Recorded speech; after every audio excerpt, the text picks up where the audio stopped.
فلسطین کی بچیوں نے، شام کی بچیوں نے، کشمیر کی بچیوں نے دیواروں پر لکھ دیا کہ کیا دوبارہ سلطان صلاح الدین ایوبی نے نہیں آنا، کیا دوبارہ نور الدین زنگی علیہ رحمہ نے نہیں آنا، کیا حضرت عمر بن خطاب رضی اللہ تعالی عنہ جیسا حکمراں نہیں آنا، کیا حضرت خالد بن ولید رضی اللہ تعالی عنہ جیسا جانباز جرنیل نہیں آنا۔ اور اقبال نے بھی کہا تھا کہ تجھے اقبال سے الفت ہے تو تلوار اٹھا، قبروں پہ پھول چڑھانا تو کوئی بات نہیں۔ اور ہمارے معاشرے میں ہوتا بھی ایسا ہی ہے کہ جب کوئی مر جاتا ہے تو اس کی قبر پہ آ جاتے ہیں پھول چڑھانے کے لیے، اور زندہ بندے کی تو قدر ہمارے معاشرے میں ہوتی نہیں ہے اور نہ ہم کرتے ہیں، تو جنازوں پہ آ جاتے ہیں۔ مجھے آج بھی یاد ہے کہ کسی نے مجھے کہا تھا کہ جتنے تمہارے لوگ جنازوں میں آتے ہیں اتنے اگر اس کی زندگی میں آئے ہوتے تو دنیا میں انقلاب برپا ہو جاتا۔ بیچ کر تلواریں خرید لیے مسلح ہم نے، بیٹیوں کی عصمتیں لٹتی رہی اور ہم فقط دعا کرتے رہے۔ آج کتنی ہی بیٹیوں کی عزتیں پامال ہوئی، اور میرے آقا صلی اللہ تعالی علیہ وآلہ وسلم نے جنگ کے موقع پر حاتم طائی کی بیٹی کے سر پر چادر دی، اور حضور علیہ السلام نے بتا دیا زمانے والوں کو کہ بیٹیوں کی عزتیں ایسے کی جاتی ہیں۔ کسی نے کہا یا رسول اللہ صلی اللہ علیہ وسلم یہ تو کافر کی بیٹی ہے، تو میرے آقا علیہ السلام نے ارشاد فرمایا کہ اگرچہ کافر کی بیٹی ہے لیکن کسی کی بیٹی تو ہے۔ آج مسلمانوں کی بیٹیوں کی عزتیں پامال ہیں، کوئی آواز اٹھانے کے لیے تیار نہیں ہے۔ بیچ کر تلواریں خرید لیے مسلح ہم نے، اور بیٹیوں کی عصمتیں لٹتی رہی، ہم فقط دعا کرتے رہے۔ آج کے یہ سارے مسلمانوں کے حالات دیکھنے کے بعد مجھے بابا بلے شاہ علیہ رحمہ کی وہ نظم یاد آ رہی ہے کہ آپ فرمایا کرتے تھے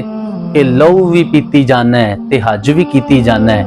کھا کے مال یتیمہ دا پاج مسیتی جانا ہے، نفس تے چھری پھیڑدا نہیں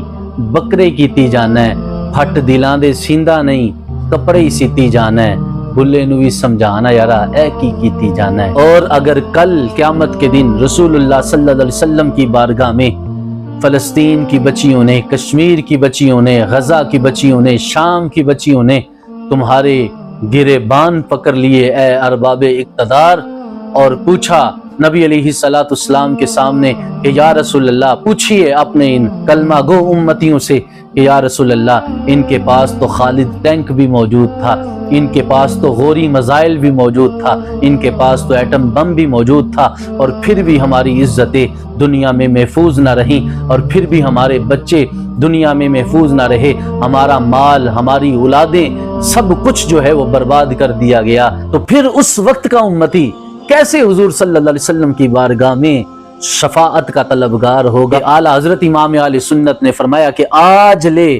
ان کی پناہ، آج مدد مانگ ان سے، کل نہ مانیں گے قیامت میں اگر مان گیا۔ اگر حضور صلی اللہ علیہ وسلم کو ماننا ہے، ان کے دین کے احکامات کو ماننا ہے تو آج مان، قیامت کے دن پھر حضور علیہ السلام کی شفاعت بھی نصیب نہیں ہوگی۔ اگر امت مسلمہ کے ان لیڈروں سے، ان کرسیوں پہ بیٹھے منافقوں سے میرے آقا صلی اللہ تعالی علیہ وآلہ وسلم نے یہ سوال کر دیا کہ بتا اے میرے امتی، میں نے تو اپنی زندگی میں 27 غزوات میں شرکت کی تھی، تو بتا تو نے میرے دین کے لیے کیا کیا ہے؟ میں نے تو اس دین کے لیے پتھر بھی کھائے ہیں، ظلم و ستم بھی برداشت کیے ہیں، اس دین کے لیے میرے چچا حضرت حمزہ رضی اللہ تعالی عنہ کو قتل کیا گیا ہے، اس دین کے لیے میرے غلاموں نے قربانیاں دی ہیں، اس دین کے لیے بلال کو مارا جاتا تھا، بلال مارے کھاتا تھا، اس دین کے لیے حضرت سلمان فارسی فارس سے چلے آئے، حضرت ابو ذر غفاری